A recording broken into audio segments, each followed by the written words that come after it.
ક્યારે ગાડીની original RC book ઘરે ભૂલી ગયા અને રસ્તામાં ટ્રાફિક પોલીસને જોઈને ફફડાટ થયો? તો હવે ચિંતા છો, કારણ કે હવે ખિસ્સામાં કે ગાડીના બોક્સમાં અસલી આરસી બુક લઈને ફરવાની કોઈ જ જરૂર નથી. તમારા હાથમાં રહેલો સ્માર્ટફોન જ તમારી આખી આરસી બુક બની જશે. જી હા, પણ આ કઈ રીતે થાય? તો સૌથી પહેલા તમારા એન્ડ્રોઈડ કે આઈફોનમાં ગૂગલ પ્લે સ્ટોર અથવા એપલ સ્ટોર પર જાઓ. ત્યાં જઈને ભારત સરકારની ઓફિશિયલ એપ્લિકેશન નેક્સ્ટ જેન એમ પરિવહન ડાઉનલોડ કરી લો. એપ ઓપન કરી તમારા ચાલુ મોબાઈલ નંબરથી સાઇન અપ અને લોગિન કરી લો. હવે શું? હવે હોમ સ્ક્રીન પર તમને માય આરસી અથવા વર્ચ્યુઅલ આરસી લખેલું એક ડેશબોર્ડ દેખાશે. બસ તેના પર ક્લિક કરો અને હવે હા, ત્યાં તમારી ગાડીનો નંબર લખો.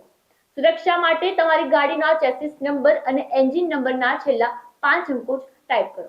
બસ આટલું કરતાની સાથે જ તમારી ડિજિટલ એટલે કે વર્ચ્યુઅલ આરસી જનરેટ થઈ જશે.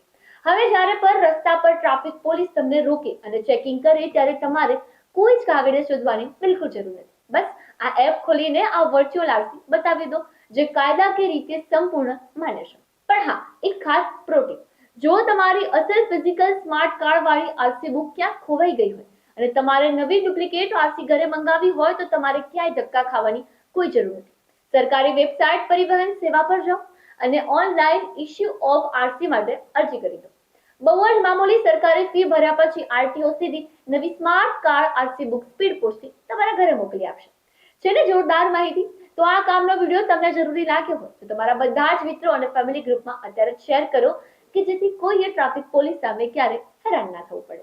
આપના પોતાના પ્લેટફોર્મ લલકારને લાઈક કરો, ફોલો કરો, સબસ્ક્રાઇબ કરો અને શેર કરો.